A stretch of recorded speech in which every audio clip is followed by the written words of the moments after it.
আসসালামু আলাইকুম, আমি মোহাম্মদ ইমন আবারও আরেকটি নতুন ভিডিও নিয়ে হাজির হয়েছি। আজকের এই ভিডিওতে সবাইকে স্বাগতম। তো আজকের এই ভিডিওতে মেনলি আমি কথা বলবো নটরডেম কলেজ এডমিশনের দিন আমাদের কি করা উচিত, কি করা উচিত না, এবং এক্সাম হল সম্পর্কিত বা হলের এনভায়রনমেন্টের কথা বলবো। এবং পরিশেষে আমার কিছু সাজেশন থাকবে। এবং লাস্ট কয়েকদিন লাস্ট হচ্ছে যে তোমার এক দুদিন বাকি, যে আগে পরীক্ষার আগে তোমার কি করা উচিত বা কি করবা তুমি, এগুলো নিয়ে কথা বলবো। সো শুরু করি। হ্যাঁ, তার আগে বলে রাখি, যারা পেজ থেকে আমার ভিডিও দেখতেছো তারা হচ্ছে আমার ইউটিউব চ্যানেলটা একটবার সেটা সাবস্ক্রাইব করে রাখো। আর যারা চ্যানেল থেকে দেখতেছো তারা হচ্ছে আমার ফেসবুক পেজ হচ্ছে একটবার সেটা ফলো দিয়ে রাখো। নেক্সটে কোনো ভিডিও আপলোড করলে তোমরা সেগুলো দেখতে পাবো, কারণ আগামীতে আমি আরও গাইডলাইন ভিডিও নিয়ে হাজির হবো এবং আরও অনেক কিছু আসতে যাচ্ছে। প্রথমত বলে এক্সাম দিনে কী করবা, তুমি এক্সাম দিনে খাবারটা নিবে পরীক্ষার আগে। তুমি এমন খাবার খাবা না যেটা তোমার সমস্যা হতে পারে বা হচ্ছে তোমার পেটের সমস্যা হবে, এমন খাবার তুমি খাবা না। সো বিশেষ করে তেল জাতীয় খাবারটা না খাওয়ার ট্রাই করবো সকালে। তারপরে তোমার এক্সামে যেই তোমার সময় দিবে তোমাকে যে শিডিউল, এই শিডিউলে অনেক আগে তোমাকে আসতে হবে। কারণ হচ্ছে তুমি জানো ঢাকা শহরে হচ্ছে অনেক জাম লেগে যায়। সো এটা তুমি জানো, সো এটা খুব বেশি একটা বড় প্রবলেম বলতে পারো। সো এই জন্য তোমাকে আগে বের হতে হবে। যদি তুমি একটু লেট করে বের হও, যদি তুমি জানার কারণে না আসতে পারো, তাহলে তো পর্যন্ত কি অবস্থা হবে। আর এই জন্য হচ্ছে একটু আগে বের হবা ঘর থেকে, প্রায় 2-3 ঘন্টা আগে বের হবা, যত সময় তুমি যেতে পৌঁছাতে পারো। একটু আগে ওয়েট করলে তো সমস্যা নেই, বাট তোমাকে পরীক্ষা মিস করার তুলনায় তো ওয়েট করাটা খুব বেটার, তাই না? তারপরে দেখবা তুমি এখানে আসবা, কলেজের সামনে দেখবা অনেকে পড়াশোনা করতেছে, বাট এগুলো দেখে কোনো কারণ না, কারণ যে তুমি যা পড়ার আগেই করছো। এখন যারা পড়াশোনা করছে দেখতেছো বই নিয়ে, এগুলো দেখে ঘাবড়ানোর কিছু দরকার নেই। সে যে পড়াশোনা করতো তাহলে এখানে সে এইভাবে পড়াশোনা করে প্রয়োজন ছিল।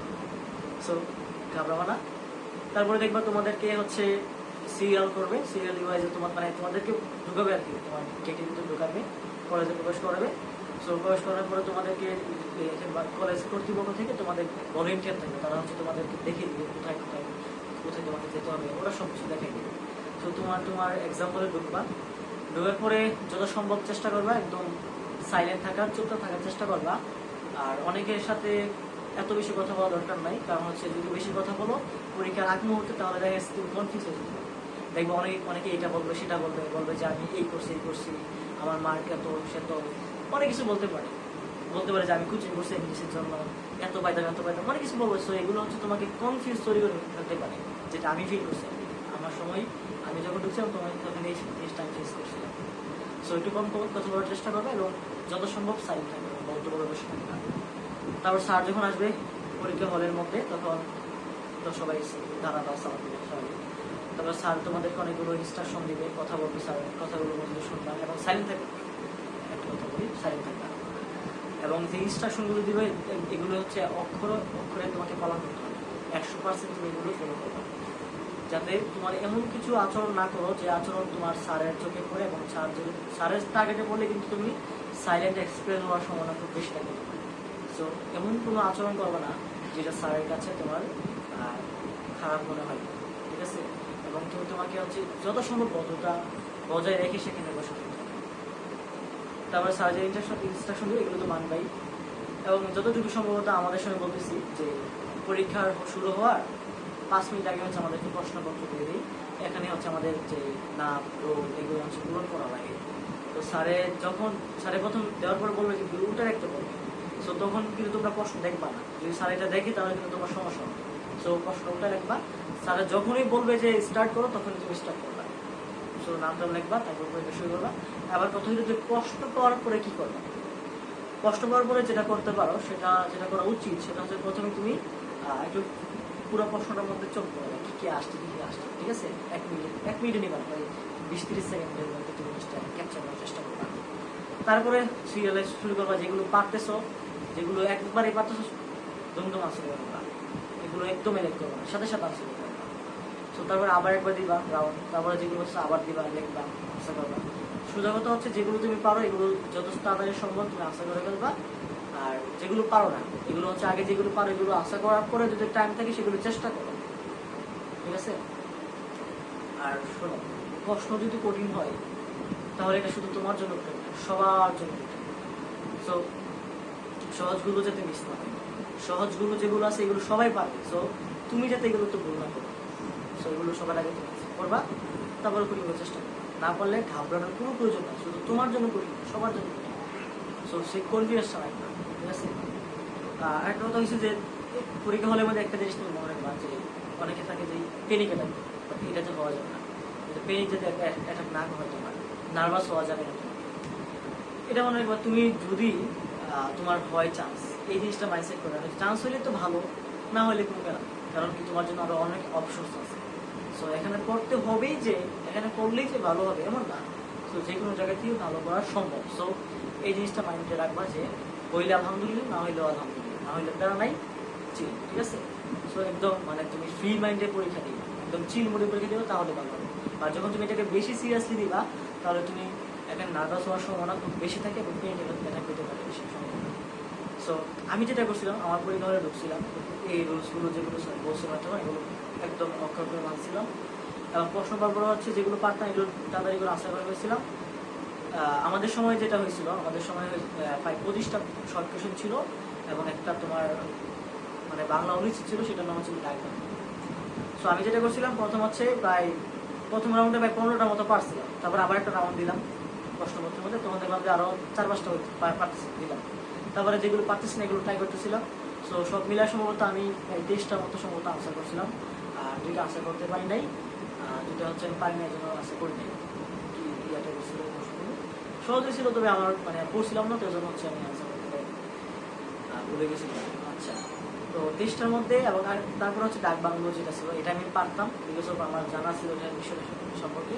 সো আমি এখানে লিখতে পারছিলাম, এটা লাস্টে গেছিল। তারপরে এটা লেখার পরে আবার রাউন্ড দিলাম যে আসলে আর কোনো কিছু পারতেছি বা দিচ্ছে আমি তো স্যার 23টা হয়েছে, আর এখানে ডাক দিলাম। তারপরে যেটা হইলো আর কি বলতেছি, যে পরীক্ষা দেওয়ার পরে ঘুম থেকে বের হইলাম, বের করার পরে যেটা দেখলাম যে আমি অনেকের সাথে মিলে গেছিলাম, অনেকে তো কথা বলতেছে, ওগুলো শুনতেছি, যেহেতু সিরিয়ালে গেলে হইতেছে, অনেকে তো অনেক ভুল করতেছে। তো দেখলাম যে আমার ভুল বাড়তেছে, মানে হচ্ছে আমার অলরেডি এমনই সময় আর যতটুকু মনে হচ্ছে অলরেডি 2টা আমার ভুল হয়ে গেছে, আর একটা তো তোমার কম্পিউটারতে দিয়েই নেই। সো যত দেখছি ততদিন আমার ভুল বাড়ে, তো পরে অনেক হতাশ হয়ে গেছে, মনে হইতেছে যে আমি হয়তো আমার চান্স হবে না। তাই অনেকে বলতেছে এমন যে আমার তো 25টা হবে, আমার ফুল 100 পাবো, মানে অনেকে বলতেছে। সো এগুলো যদি শুনবো তত বিভ্রান্ত হইবা, আমি বিভ্রান্ত হয়েছি। সো অনেকে বলবো দেখবা যে আমি 25টা দিয়েছি, 24টা হয়েছে, একটা ভুল হয়ে গেল, এসে কত কাহিনী করবে। সো এগুলোর বাস্তব কথা, এগুলো তুমি দেখবা, ফেস করবো তুমি আসলে। সো এগুলো শুনে তুমি ঘাবড়ানোর দরকার নাই, শোনার প্রয়োজন নাই। আর প্রশ্ন পরীক্ষা দেওয়ার পরে বের হওয়ার পরে কেউ সাথে মিলাবা না, মিলানোর কোনো প্রয়োজন নেই, যা দিছে দিচ্ছে, ভাগ্যে থাকলে তোমার হবে, না থাকলে তো সারছে, বুঝো। সো মিলাবা না। আর হচ্ছে মানুষের কথা বলে তো কান দেওয়া দরকার নেই, পাতা দিবে, ঠিক আছে? পাতা দিলে তুমি একটু তোমার হচ্ছে ডিমিট উঠে যাবে, একটু হতাশ হয়ে যাবে। আমি যেটা হয়েছিল এগুলো শোনার পরে যেটা মনে হয় আমার তো হইবে না, তখন আমি হতাশ। আমি আমার আব্বুকে ফোন দিয়ে বলছি শহরে যে আমার হয়তো বা হবে না, সো এক্সপেকটেশন রাখো না। সো এমন অবস্থা হয়েছিল, আমি একদম মানে হয়ে গেছি। কিন্তু পরীক্ষা দেওয়ার সময় আমি চিলছিলাম, কারণ তখন ছিলাম যে হইলে হয়েছে, না হইলে না, চিলছিলাম।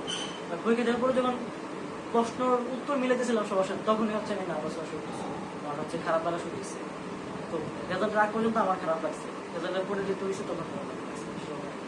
সো এটাই মনে রাখবা যে হেলথ থেকে বের হওয়ার পরে কিছু মেলানোর দরকার নাই। আর আগে যাবে কথা শুনে নিজেকে বিভ্রান্ত বোধ হইও না আর কি, সেটাই।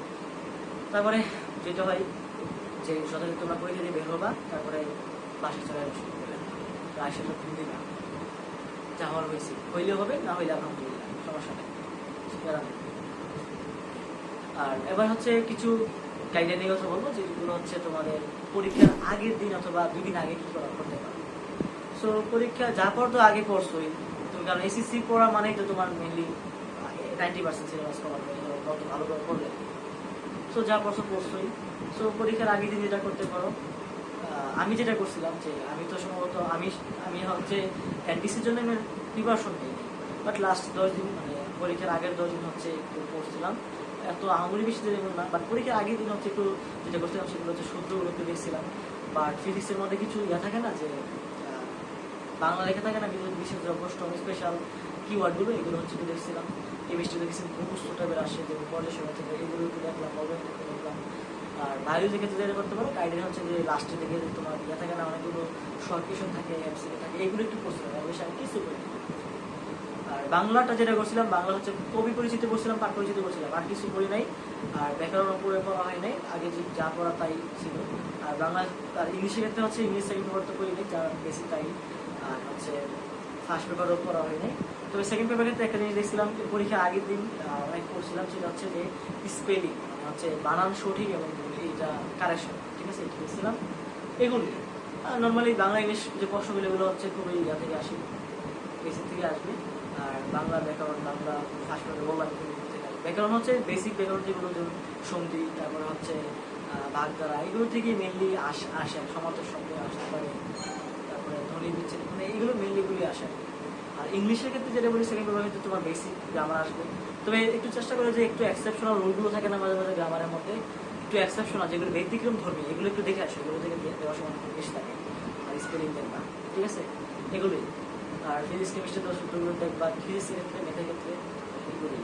আর যা পড়তো আগে করছো, আর একটু কনফিডেন্স রাখবা নিজের মধ্যে, হইলে আলহামদুলিল্লাহ, তাহলে এই জিনিসটা মনে রাখবা। সরকারের পরীক্ষা দিবা, এটাই আমি আশা করি। সবার প্রতি দোয়া রইল।